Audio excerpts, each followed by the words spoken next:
My name is Effraya. I'm from Effraya. I be mama wey dey cook akpu. And as we dey do our own akpu here for this our side, we dey go harvest cassava from farm, bring am in corn pillar, wash am clean, put am for water. E stay 3 days, normal 4 days. You wash am clean, put am back for back, keep am, you dry that water all. You press am, you carry am put for plate, you cook for fire.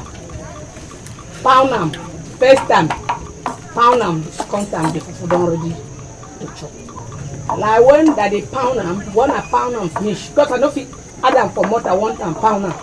The one wey I pound am done, I go put am for basin, carry waterproof, cover am so that make e no cold. When I finish pound am all, I put am for that basin, cut am, put am waterproof, cover am.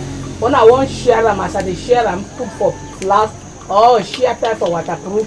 That waterproof, I no go open am all. I just dey shift am, dey cut am so that make the food no cold. Have you ever visited Effraya or any other place in ETUNG local government? We would love to hear your experience.